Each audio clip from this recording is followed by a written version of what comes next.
Hello everybody, it is Al Knight, it is Brony time, and welcome back to the Great Ace Attorney Chronicles. Last time, we agreed to defend Natsume in court, and of course we went to court and we began the trial. Of course, it did not go well, and now we are having to, once again, do a summation examination to sway the jury's opinion. So, let's get right back in to the game for the summation examination. Oh, 1 second.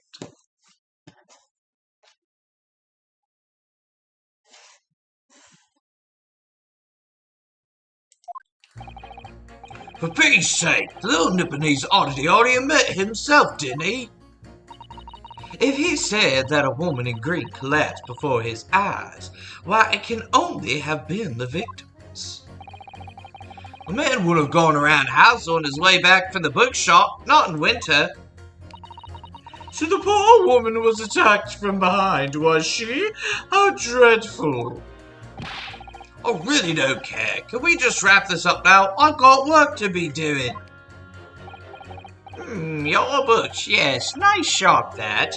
But bourbon books, no, not worth a visit.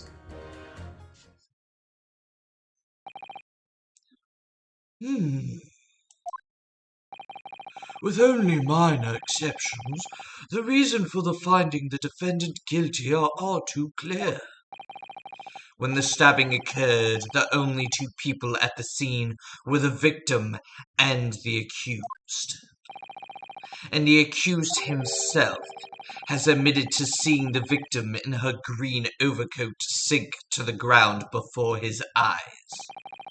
Furthermore, we have heard from the inspector that the defendant then fled the scene.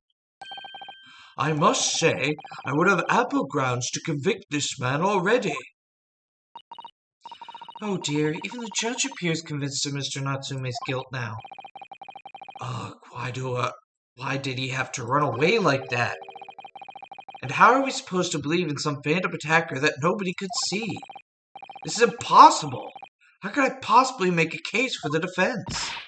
Mr. Naruto, this is no time for grumbling. If we want to force the trial to continue, yes, I know.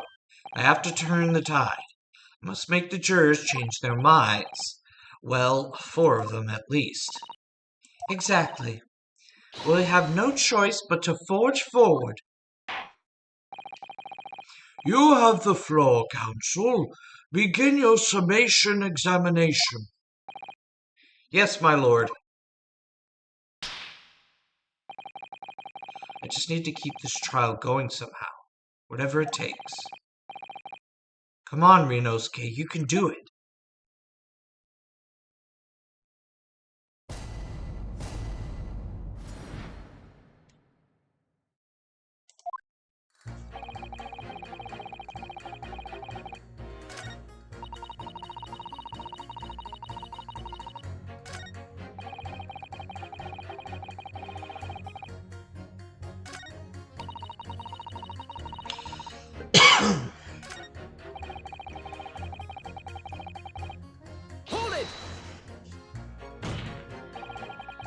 A man's life is on the line here, sir.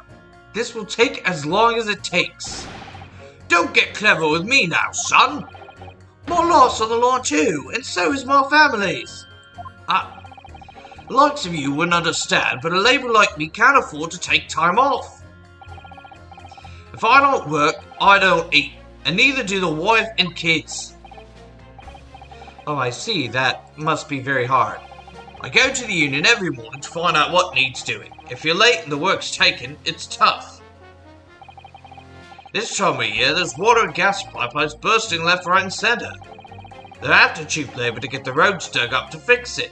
It's a hard slog from dawn till dusk, it is. So, you were out digging up the roads on the day of the incident as well, were you? That's right. In fact, if I remember rightly, it was just around the corner from where it all happened. By the little bookshop it was.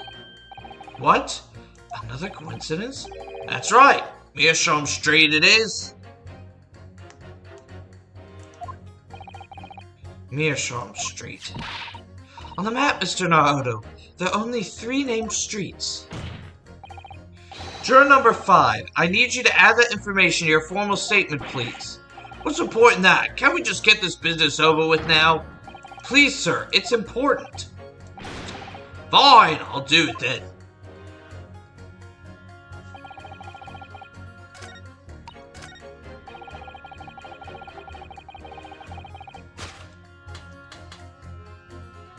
Objection! These 2 statements are clearly at odds with one another. At odds, Counsel? Explain yourself. Please don't point. It wasn't me, I swear. What? I just want to get this done and dusted. Well, juror number 3? Oh, me, sir? What do you mean? Juror number 5's words just now are extremely significant. Let's take a moment to consider the implications of what's been said on our map of the local area.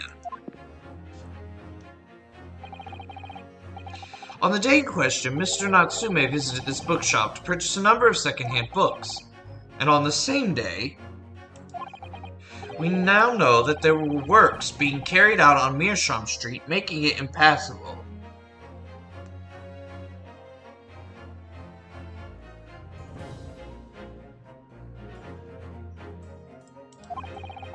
Which means that the defendant's route home could not have taken him along Meerschaum Street and down Briar Road. Oh, yes, of course. What do you think, sir? Well, yes, you can't argue with that, really, can you? You must have had a good 2 yards or more of the pavement up. Every gentleman and gentlewoman that came along had to turn back and go the other way. So the only conclusion is this. The defendant must have taken the long route back to his lodgings. Yes, I suppose he must have. I suppose that must be right, eh? Juror number 3, you said the following. The man would have gone around the houses on his way back from the bookshop. But we see now that he had no choice. Yes. My lord, Mr. Judge, sir, if I may. Yes? I don't think in all good conscience I can say the man is guilty now.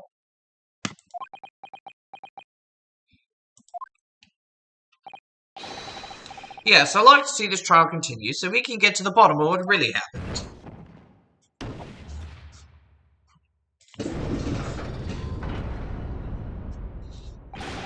What about you, sir? Who, me? Well, alright then. If there's a hole in the prosecution's argument, it should be filled in. That's what I say.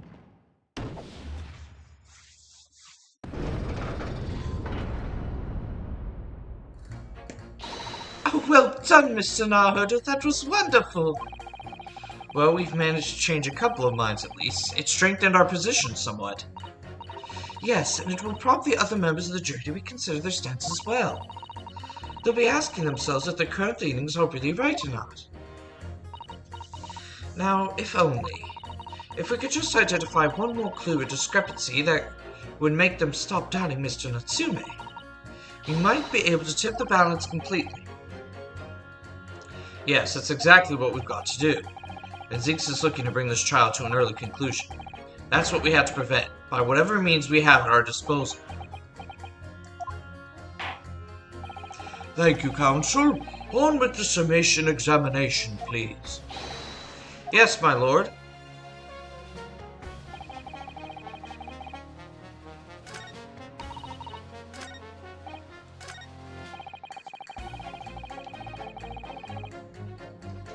Hold it! Sorry, fold it, you say?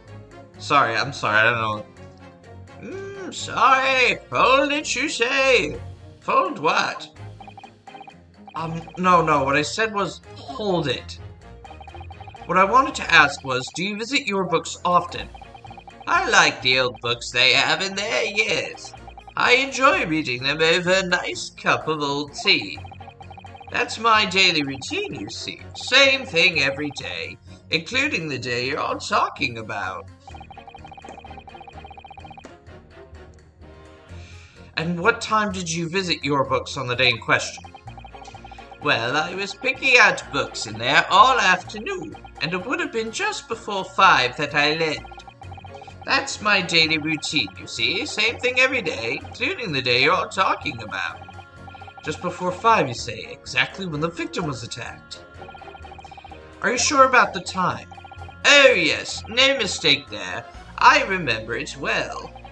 I'm not about to forget that day in a hurry, not after that dreadful time I had. What do you mean? Well, I was walking down Calabash Road when I slipped on the ice and donked my head. It's always worse after the snow stopped falling. That's when it's most slippery. Knocked myself clean out, I did. I really thought my number was up. Wait a minute. Let me get this straight. This happened on Calabash Road. That's right. I live in Cornpipe, you see. Heading down Calabash Road is the quickest way for me to get back from your books. Juror number 6, I must insist that you add that information to your formal statement. It may very well be extremely significant. Sorry, extremely sick. No, I'm quite alright.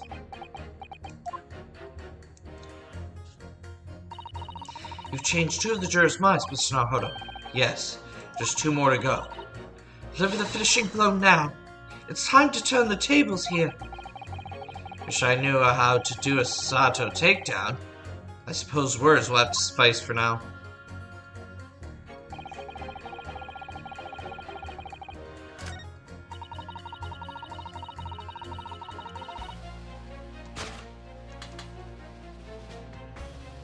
Objection! These 2 statements clearly show a flaw in the juror's reasoning. A flaw? What are you talking about, counsel?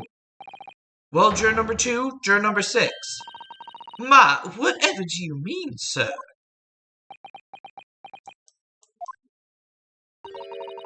I think perhaps the old man didn't hear you. Unbelievable. It's not like I was loud or anything. There's at least one fact of which we can be sure here.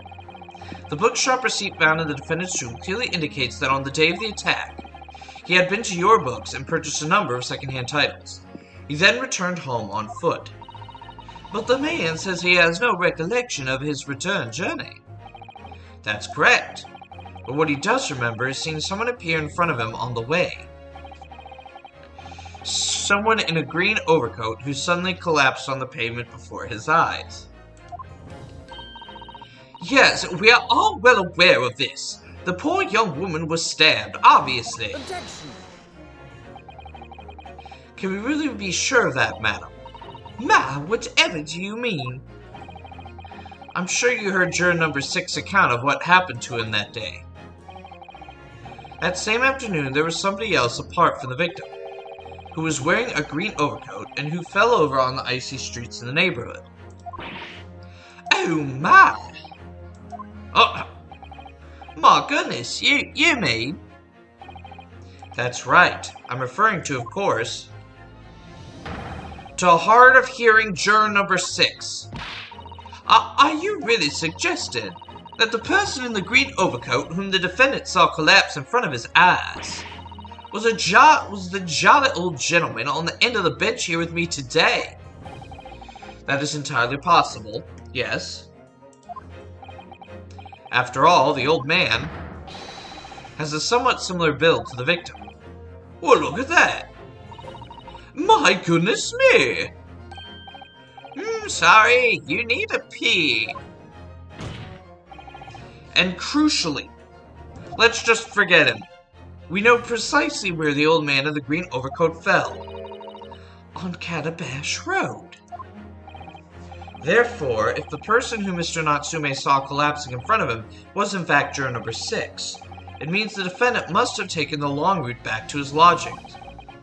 And if that's true, then clearly, the crime scene on Briar Road where the woman was stabbed was not on his way home. Oh my! You were the old man. If you had been so daft to be roaming around about there, we'd have boxed this off hours ago. And really, what were you thinking? Where's such a befuddling coat? What did you say to me? It is a crime for the elderly to walk the streets these days, Is it a crime to slip over on the ice? Is it a crime to keep up with the latest styles and wear a beautiful green overcoat, is it? Hold it! My lord, I do hope it won't cause any inconvenience, but... Like to change your leaning, I presume? I do declare that I would. I shall like to call for a verdict of not guilty. Thank you. And I would too. What? Is it a crime to change your mind? Is it? Well...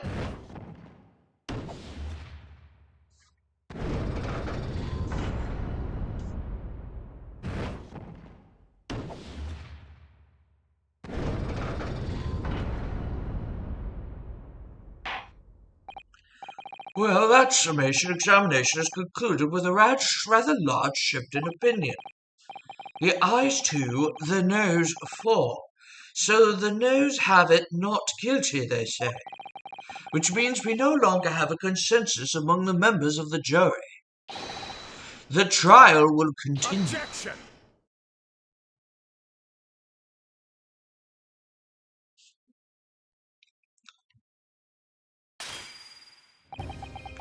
Could it seem churlish of me to drink from my hallowed chalice moments after raising an objection, only to crush it in disgust?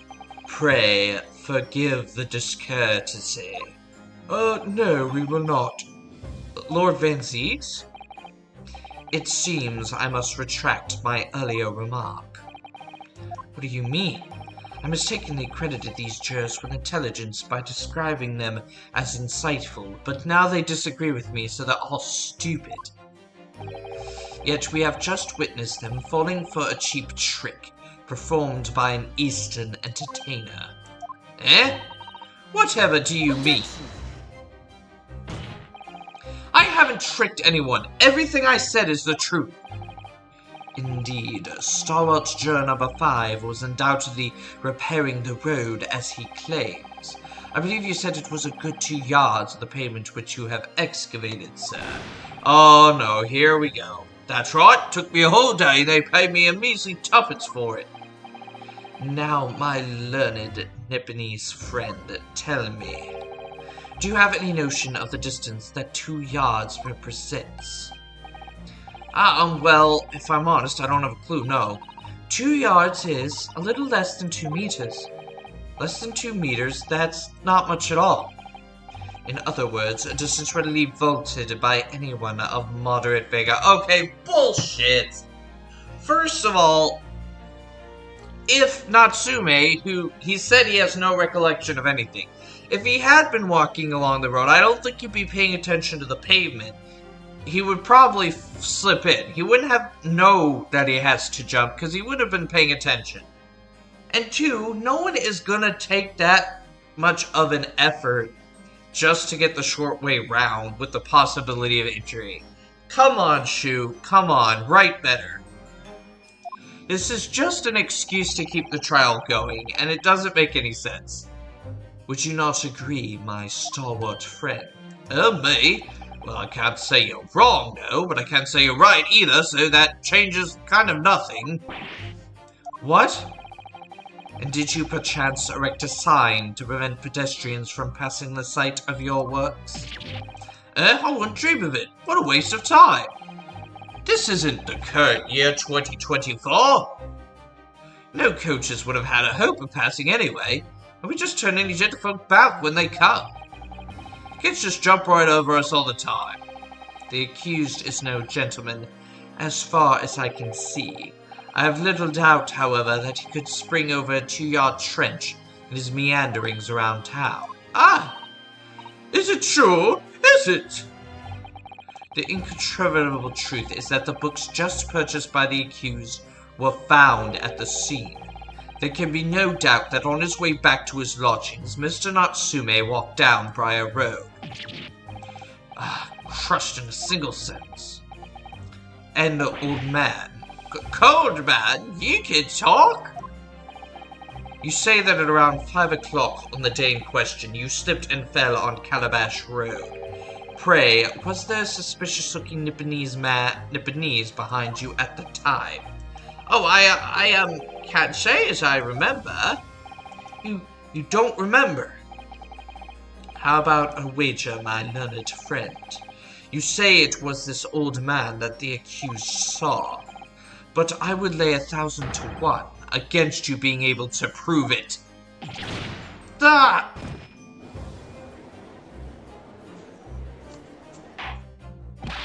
Order! Order! Lord Van Seeks, explain yourself.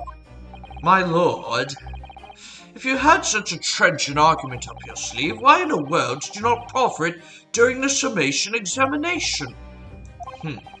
I wanted to give this young foreign student the sightseeing experience he no doubt came for. I wanted him to see for himself how the opinion of the jury is so readily swayed.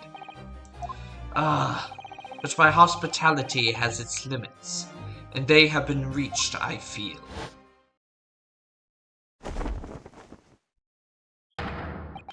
So, my learned friend, today's sightseeing tour of London is now over. What are you talking about? My lord, the prosecution requests permission to call its next witnesses to the stand. Granted. Bailiff, bring forth the witnesses. Its next witnesses? Sir Nahodo, do you not remember? You've been told on several occasions that there were eyewitnesses to the incident. Excuse me? Yes, I remember. One of them being a Scotland Yard policeman, no less. I'm afraid that's likely to be the prosecution's next witness. Alright, no matter who Van Seeks brings to the stand as witnesses, no matter what they say, I believe in Sozeki-san. I know he's innocent. But I'll keep believing to the very end until this battle is over.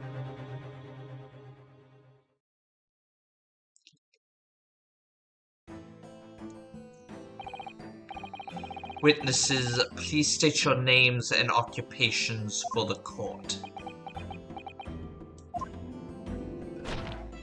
Oh! Ouch! Constable Roy Beach, sir. Nothing to report on the streets, sir.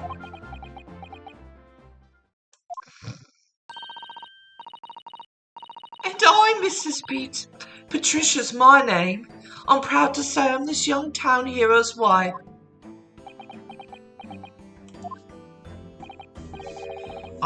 What's the story here? Well, in truth, we've not been married long. In fact, we celebrate our first anniversary only the other day. We celebrated. No, it was your husband I was asking about. He seems tired. Hardly surprising. Whilst being an honorable occupation, patrolling the beat is the most demanding work in the world.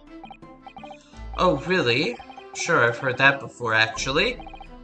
Indeed, apart from rare days off, our gallant officers trudge some 20 miles a day, you know. They patrol boarding houses and pubs, collect taxes, survey the streets, check that meters are reading true. And they're responsible for keeping the streets clean and lighting and extinguishing our street lights.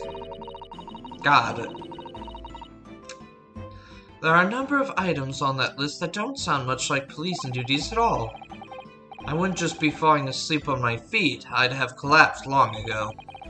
But it goes without saying that a policeman's primary duty is the apprehension of criminals.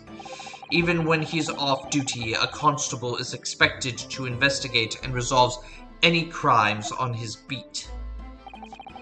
For the London Bobby is a man of honor. And a man of slumber.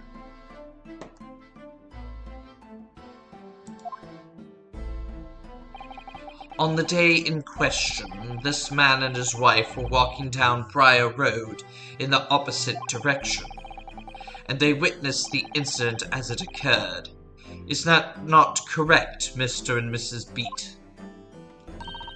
That's right, sir. Isn't it, Rowley? Constable Rolly Pete, sir. Nothing to report on the streets, sir. What a great witness he's going to be. Very good. I'd like to hear your formal testimonies now, please. You will tell the court exactly what you saw on the afternoon of the incident. Yes, sir.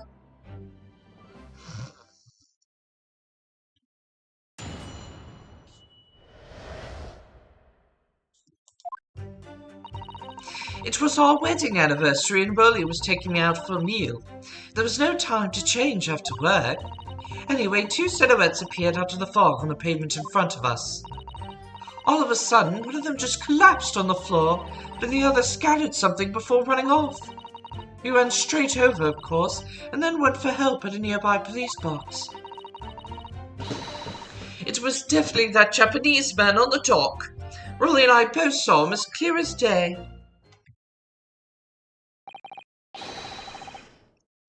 Well, this is extremely compelling testimony, I must say. Oh dear, this policeman and his wife were claiming to have possibly identified Mr. Natsume at the scene. If their testimony is true, the alternative course of events that you established in the summation examination will be quashed. It's death knell, in fact, because that alternative was never viable in the first place. What an unfortunate perchancing. And on your wedding anniversary, too. Oh, I know, but I still managed to go out for the evening with my man. I thank the Lord for that. Gosh, the life of a London Bobby sounds very hard indeed. Indeed, however, this cross-examination will be over in minutes. You may well have time to rest this afternoon. What do you mean by that? My learned friend, the witness saw the face of the man fleeing the scene. They are testifying under oath that it was without a doubt the accused, Mr. Soseki Natsume. And one of these witnesses is a policeman, no less, so you appreciate the gravity of the situation, I'm sure.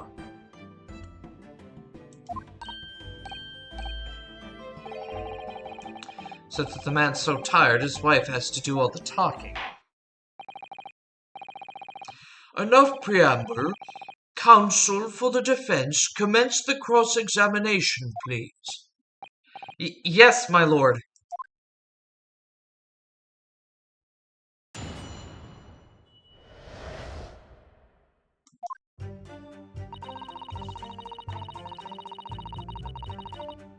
Hold it!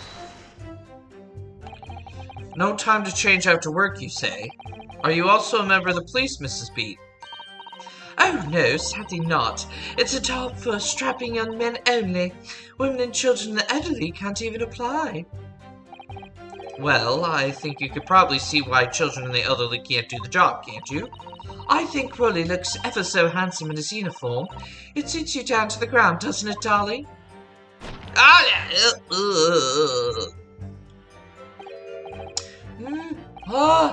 I just finished my beat.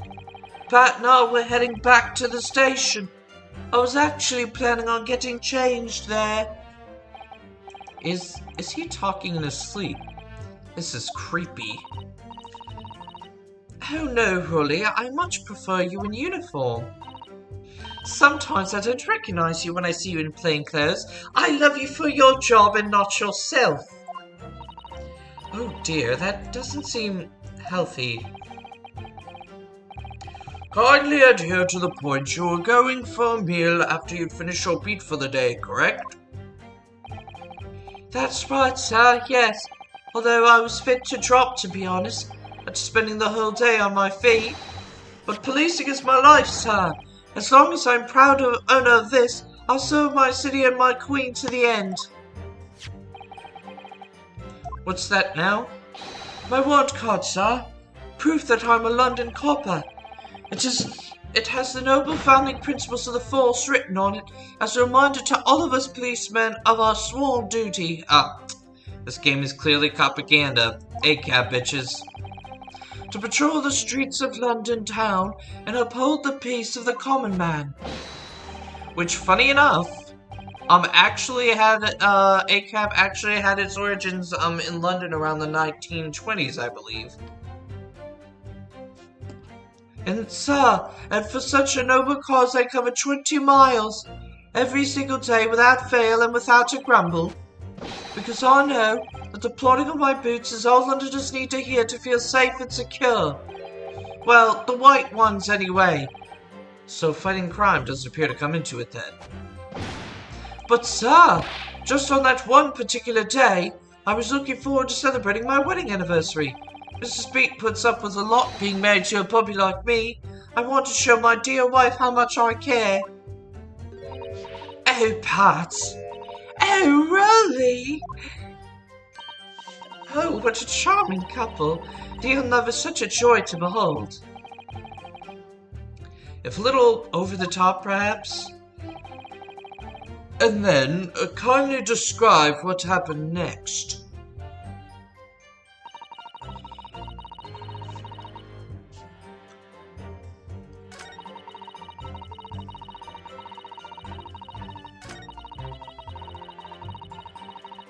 Hold it! Was it your husband who went to fetch help? No, I went. I may not be a police officer myself, but I'm a proud wife of one, after all. Is that right, my darling?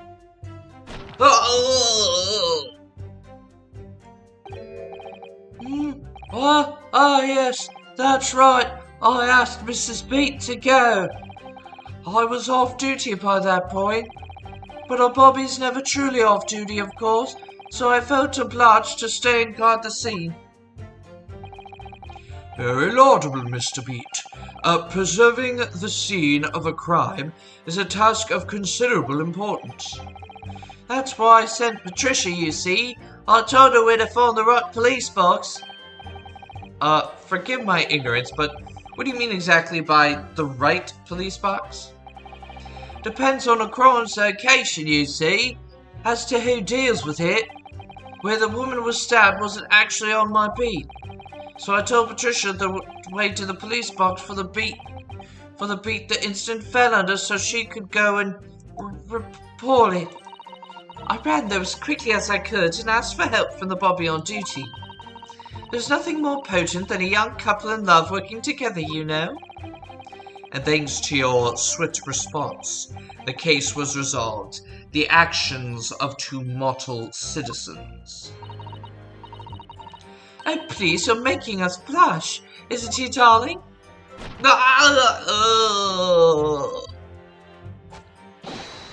Yes, sir. What Patricia said, sir. Let's move on, shall we?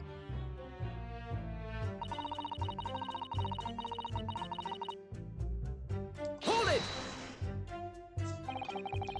But surely you wouldn't have been able to see his face by the light of the gas street lamps, would you? We absolutely could!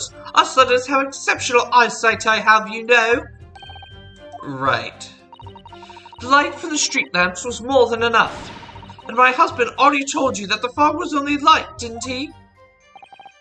Ah, yes, and what of the fog? We're famous for it across the globe, I believe. But it's an absolute menace to those of us who have to live with it, of course. Oh, it is. When it's thick, you can't even see the hand at the end of your own arm. Yes, alright, I take your point. Now, could you stop shaking your husband about? The constant fog makes our eyes very sharp, you see. That's why we could tell you for sure and certain that was the little Japanese man we saw. Can't we, darling? Oh! Yes. It's just the accused and no mistake. The mustache, the hunchback, the cat-like eyes, the taut mouth is unmistakable, sir! As far as this couple's testimony is concerned, there can't be any question. It was Soseki-san they saw running away from the scene of the crime. So that's it, is it? That's their entire testimony? What do you think, Mr. Naruto?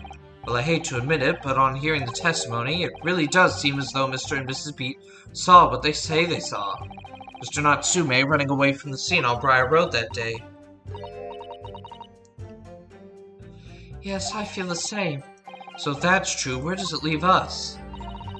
The members of the jury are sure to call for a guilty verdict after this testimony. Oh no, then what do we do? If Kazuma is somewhere here, what are you trying to say? I think you would try to find a contradiction somewhere else within their testimony. What do you mean, somewhere else? Their statement about seeing Master Sume is unequivocal. Calling that into question won't help. But if we could identify some part of their testimony which appears to contradict the facts, we might be able to discredit them, to make the jury doubt if the pair's memory of that day is accurate. Oh, right. Put simply, we must focus on finding a discrepancy in these statements somewhere. If we don't, I'm afraid the trial may reach an early unfavorable conclusion. Oh, why do I always seem to be the one so up against it? Mr. Lawyer, sir, can I ask you something? Oh, yes, of course, what is it? Well, you keep asking us all these questions about everything we told you, so... It seems like you don't believe our testimony. Is that right, is it? Well, out with it! What? No. Oh, no, it's really not that at all. My husband's a policeman, remember? And I know what I saw. I remember every last detail, everything like... Oh, I know. What about the books the man dropped? I could tell you the names of every single one, I could. Every single one. And you dare to question how reliable my testimony is? That won't do, Mrs. Bates. No, it won't do at all. That Japanese lawyer has no idea what I'm capable of.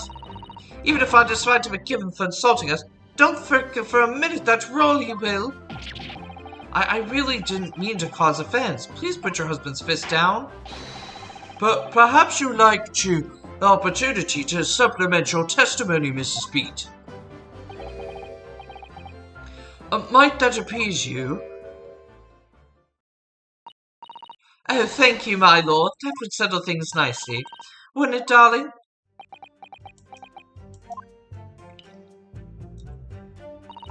I could even tell you the names of the 4 books he dropped at the scene. Wait a second. The receipt clearly states, and this picture surely shows, but I think the receipt's better proof, that there were only 3 books that he bought. So, you're saying that there were 4 books? That's right, I remember all of them. The picture of Monsieur Somebody, What's It Yearnings, A Meal for Someone, and the Thingamy Something. I'm sorry, Mrs. Beat, but there is a fundamental flaw in that statement of yours. Oh no, what flaw? Simply that, at the scene of the crime, there were only 3 books, not 4. No. What? This is a receipt from the bookshop where the defendant bought his books. Your books? Yes, and it details Mr. Natsume's purchases that day. But as you can see, only 3 books are listed. Only 3? But no, that can't be. I remember seeing them. There were 4 books, I tell you. 4 dirty old books.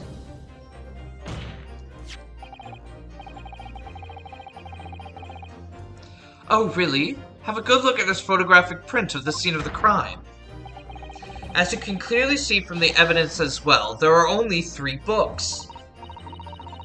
But I just don't believe it! I saw them there, I swear it! I saw them! No, madam, I'm afraid your powers of observation cannot be relied upon. So it cannot be denied that though you say it was the defendant you saw, you could very well be mistaken. Oh no, oh no, oh no, no! Objection!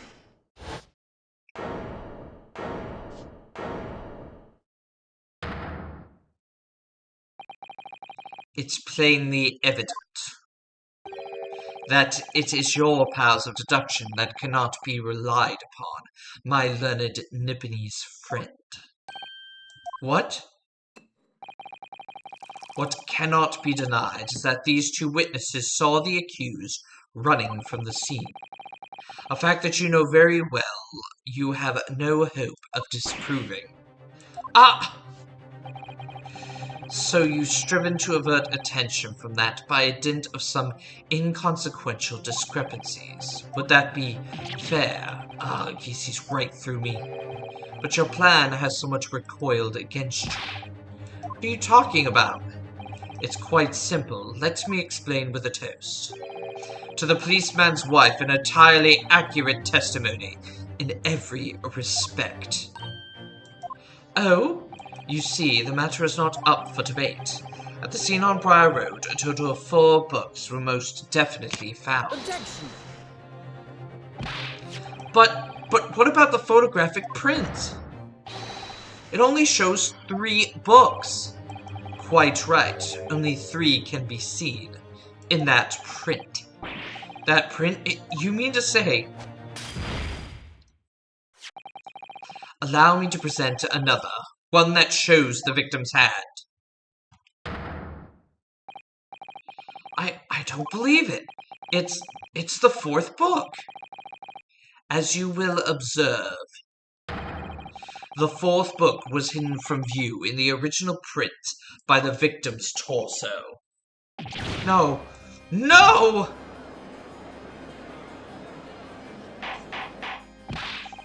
Order! Order! There, you see, look at that, look. Yes. It's just like I said, isn't it, my darling? Yes, sir, Patricia's always right, sir. If I don't say so, she'll slap me, sir. Let us study the receipts for the books purchased by the accused on the day in question. Mrs. Beat, the titles once again, if you please. Oh yes, of course, the picture of Monsieur somebody or other. The picture of Monsieur Lecoq. What's its yearnings? Canterbury yearnings. A meal for someone. A meal for Gorborough, in fact. As the court just heard, the witness remembers the book's titles flawlessly, save for a few minor details. Mrs. Beat's powers of recollection can only be described as exceptional. Did you hear that, Raleigh? The gentleman paid me a compliment. Yes, sir. Flawless, sir. Patricia is flawless.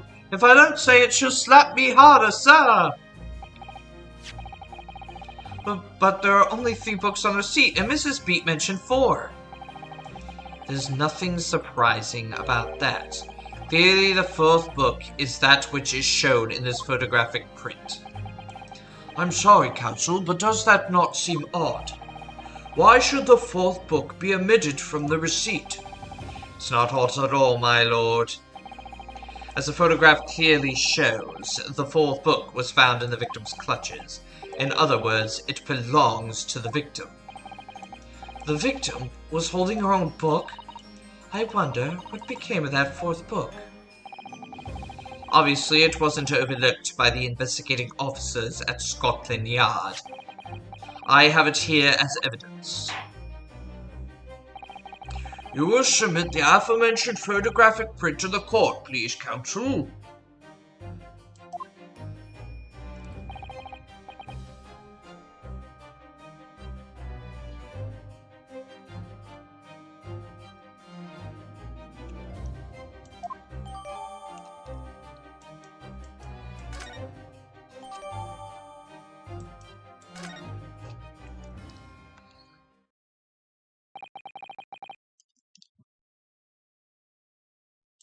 The prosecution rests. I have nothing further to add. What? Well, we will now take a gander at our new evidence.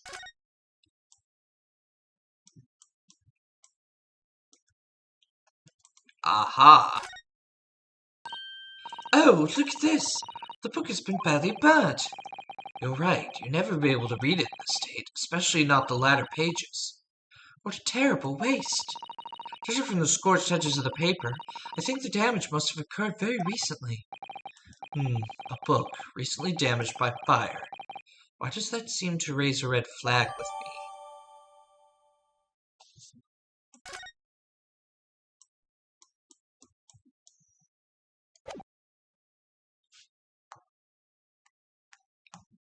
Alrighty, I don't really think there's much we can garner from the second photographic print.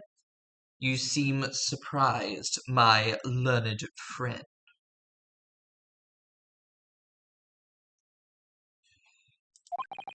But your resistance until now has been in vain.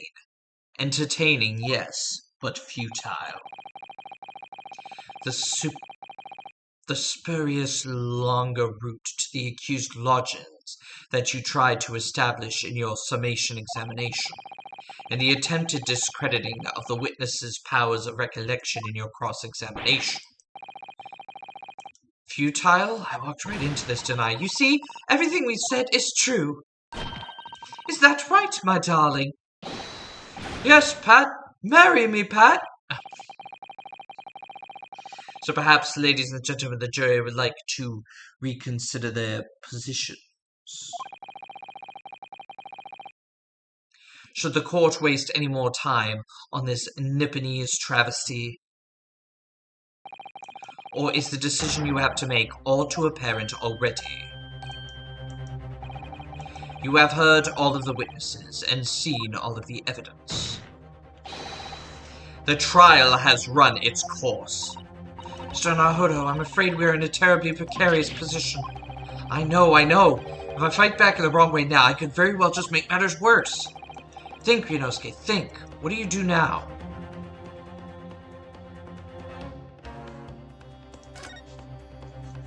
Objection! I'm not done yet. No, my learned friend, it's over. That last cross-examination was your final chance to establish a credible defense, and you failed. The die has been cast. There's no more room for debate. Well, it might be over as far as you're concerned, but... Oh, I can't think of what to say! If I may, Lord Van Seeks. It seems somewhat boorish to close down the debate at this point. Your insignificant little Eastern Isle must be a lawless hole indeed, for a lowly judicial assistant to have the audacity to intervene at a moment like this. Oh! I am, to my shame, still a very inexperienced lawyer. So you will have to forgive me, but I consider my assistant's advice essential, and her opinions invaluable. Mr. Naruto! One of this land's great guiding principles is tolerance, so the court will hear you, madame. Go ahead, Mr. Sato, please.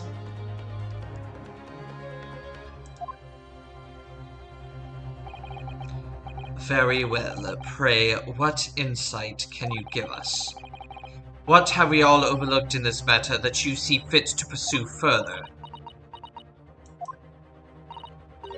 Well, the court has been presented with new evidence, but only after the last cross-examination finished. I see. And you believe that this new evidence warrants further examination, do you? Mr. Naruto, what do you think? It's just possible the new evidence might be the decisive proof we've been waiting for. The judge is sure to ask the members of the jury to announce their leanings in a moment. And of course, he's sure to ask you to explain what the crucial piece of evidence is and why. So you must take this opportunity to examine the newly presented evidence as thoroughly as possible. Yes, I understand, and thank you, Mrs. Sato.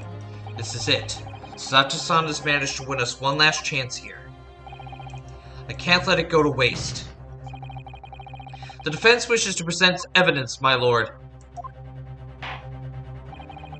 Very well. The defense may present one further piece of evidence.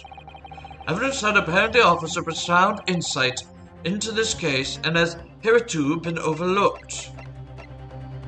Take that! The evidence in question is what we can see from the newly presented photographic print of the crime scene.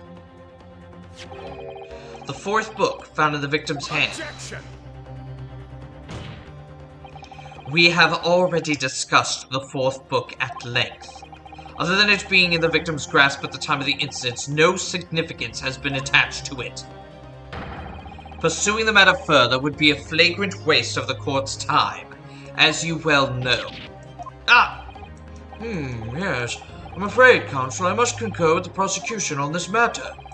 When I afforded you this opportunity, you led the court to believe that the evidence in question contained a hitherto undiscovered clue. So I must insist that you elaborate, counsel. You will identify this clue at once. Do I make myself clear? Yes, my lord. It's, Mr. Naruhodo, I believe the prosecution is trying to avoid a thorough examination of the evidence, which means you may very well be on the right track. Yes, I think you might be right. So, counsel, precisely where is the vital clue to this case, which this fourth book conceals? It is this burn mark, my lord. I would ask the court to observe the back of the book in question. The back? What do you... Good gracious! It's been burnt to a crisp. So we have to ask ourselves, why was the victim clutching what is clearly an unreadable book? It is undeniably an extremely unnatural thing for her to have been doing. Objection! Unnatural, you say, and what of it, my Nipponese friend? Oh, were I to concede the point, if it bears no relation to the case, there is nothing to discuss. So, should you wish to assert that the fire is some veiled clue as to what happened that day, pray, do enlighten us all. Of what truth does this charred book hide? A charred book? There is just one possibility here, which I can't quite bring myself to rule out. It's an outside chance, certainly, but worth a try. Alright, I'll explain my theory. Don't keep us waiting any longer then, counsel. Explain this theory of yours. What are you suggesting that you can ascertain from the fire the damage this tome has suffered? My lord, the burn on the back of this book reveals a startling truth about the book's owner. I beg your pardon, but we already know who the book belongs to. The victim was gripping it in her hand as she fell to the floor, after all. It's obviously hers. The question of how this book came to be in the victim's hand is yet to be answered. However, as to the question of who the book really belongs to, and where it originated, the defense has very credible answers. Good gracious, how can you possibly? Very well, I'll play along with this futile attempt to delay your inevitable demise. But do remember, the members of the jury may well burn you if your little amble goes awry. Counsel, the defense response here is very likely to influence the final outcome of this trial. So tell the court, who do you claim is the owner of this burnt book? It's John Garrideb. The answer is that the book belongs to the couple who own the house where the defendant has his lodgings. A certain Mr. and Mrs. Garrideb. The landlords? And whether this is some extraordinary coincidence or some kind of fate at work, I don't know, but... Of all the people in London, one of the 6 chosen for the jury duty in this courtroom today is none other than Mrs. Garrideb herself. Oh my goodness, me? I think you must be mistaken, sir. I'm not Mr. Garrideb's wife, I'm his maid. Things would be so much easier if you would just drop the pretense. Alright then, how about a simple question for you? Have you ever seen this book in Mr. Garrideb's house? I would never presume to know all of the books he keeps, sir. Objection! This is outlandish behavior. This woman is the accused landlady, you say? You implicate this hard-working member of the public. You besmirch her without a shred of evidence. Your actions are unforgivable. This is not mere conjecture. The defense happens to know that on the day in question, at almost exactly the same time as the victim was stabbed on the pavement below, another incident was taking place in the room on the top floor of Mr. and Mrs. Garrydepp's house. Good Lord, what sort of evidence, counsel? A fire, my lord. Fred said what? Happened in the blink of an eye, you know. The whole place filled with smoke. Couldn't see a bally thing. Didn't take long for the fire to spread, of course. Bally furniture started going up as well. Worst of it is, I lost my favorite book called The Lion's Pride. The Lion's Pride.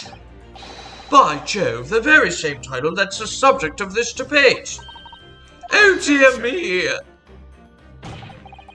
This is risible.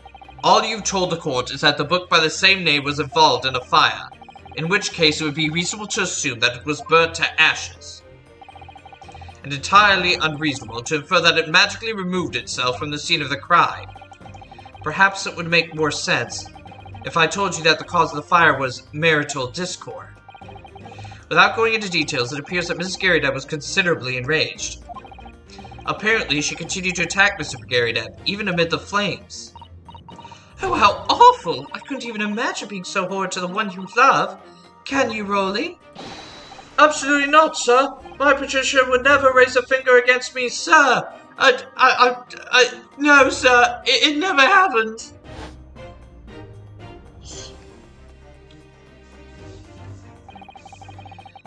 Had all my favorite novels in that case, but as soon as the fire got a hold of them, that was it.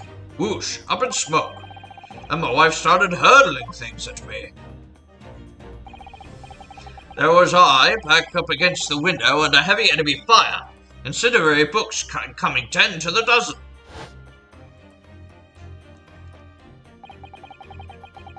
The man had his back up against the window and he had burning books thrown at him. Goodness gracious, are you suggesting that the book was thrown through a window and landed coincidentally at the scene of the crime? No, a thorough investigation of the surrounding area was conducted the very evening of the incident. There is no report of the Garrydepp's window pane being broken. That's quite true. We also saw no sign of broken glass when we visited Garrydepp's household. But is it not conceivable that the window was open at the time and not even remotely? Let us not forget the season and the chilling weather that accompanies it. No Londoner would ever leave a window open in the middle of winter. Does the defense postulate this scenario in all seriousness, counsel? Do you honestly claim that the book found at the scene was a flaming projectile thrown by Mrs. Garrydepp's wife? I believe it's a possibility, my lord. That's quite enough!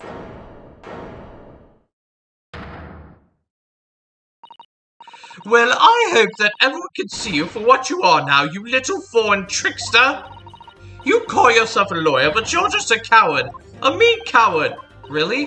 Claiming that our little tiff set the whole neighborhood alight, honestly! Implying that I'm merely posing as a maid for appearance's sake. How could you?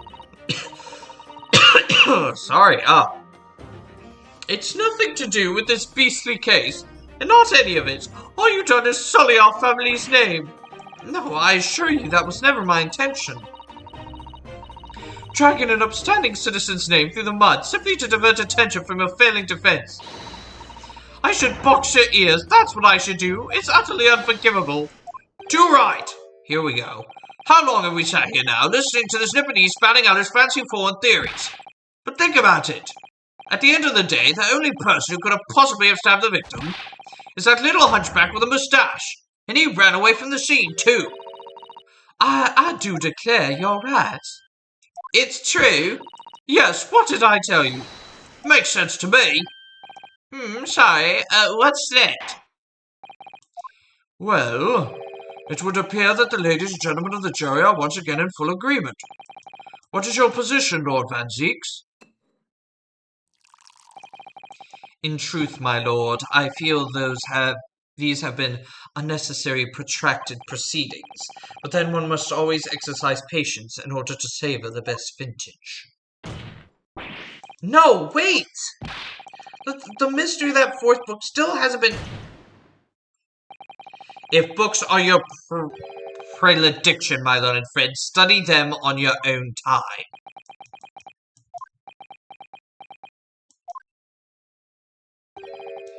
What? No, forgive the discourtesy this time. Ahem, in that case, ladies and gentlemen of the jury, you will now state your individual decisions regarding the defendant's culpability for the court to hear. Guilty. Guilty. Guilty. Guilty. Guilty.